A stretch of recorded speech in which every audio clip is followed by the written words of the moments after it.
દામનગરના મહીર તાગડિયાએ ત્યાગાશ્રમના BAPS મંદિરોના સંતો વિતરાગીના વિદાયના મૂક સાક્ષી બન્યા। દામનગર શહેરના લેવા પટેલ સમાજના સામાન્ય શ્રમિક તાગડિયા પરિવારના એકના એક પુત્ર મિહિર ભરતભાઈ તાગડિયા વિતરાગના માર્ગે ઉચ્ચ શિક્ષિત આકર્ષક મહેકમ મૂકીને બીએપીએસ સ્વામિનારાયણ સંસ્થાનો ત્યાગ આશ્રમ સ્વીકારતા સૌરાષ્ટ્રભરમાંથી અનેક બીએપીએસ મંદિરના વરિષ્ઠ સંતો વિતરાગીને તેડવા પધાર્યા।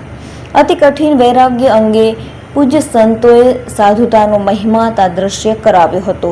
ત્યાગ વૈરાગ્યના ઉત્તમ આચરણથી સર્વને અવગત કરાતા વરિષ્ઠ સંતો પૂજ્ય સ્વામી શ્રી અધ્યાત્મ સ્વરૂપદાસ ગઢડા કોઠારી સાળંગપુર સંત તાલીમ કેન્દ્રના ગુરુજી સંત સહિત સૌરાષ્ટ્રભરમાંથી અનેક બીએપીએસ મંદિરના સંત વૃંદની પાવન નિશામાં સત્સંગ સભામાં હજારો હરિભક્તોએ સ્થિત પ્રજ્ઞ બની પૂજ્ય સંતોના ગુણો સાંભળ્યા હતા।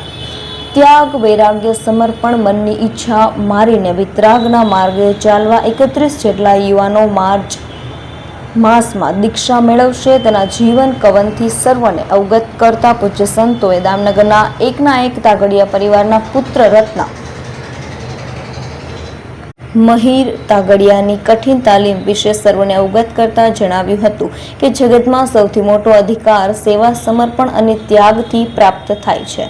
સમગ્ર જગતમાં બીએપીએસ સંસ્થાના સંતો મંદિરો સેવાઓ વર્ણવી હતી। હિન્દુ ધર્મ સંસ્કૃતિનો પરચમ લહેરાતી સંસ્થામાં નવદીક્ષિત મહીર તાગડિયા સેવા સમર્પણ ત્યાગ અને અનેક વરિષ્ઠ સંતોએ પ્રસન્નતા વ્યક્ત કરી હતી। એકના એક પુત્રએ ત્યાગાશ્રમ સ્વીકારતા મહીર તાગડિયાના માતા પિતાએ પ્રસન્નતાથી રાજીપો વ્યક્ત કર્યો હતો।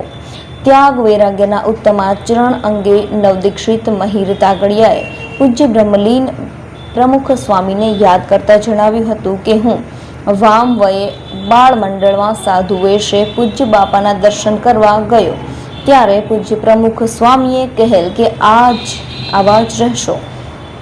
આજે પૂજ્ય બાપાએ કહ્યું તેવી સ્થિતિમાં જ રહીશ। મહીર તાગડિયાના ત્યાગાશ્રમમાં મુખ્ય સાક્ષી બનતા દામનગર સહિત સમગ્ર પંથકના હજારો સત્સંગી સમાજની વિશાળ હાજરી વચ્ચે મહીર તાગડિયાને વિતરાગના માર્ગે વિદાય આપવાના દિવ્ય અવસરે હાજરી આપી હતી।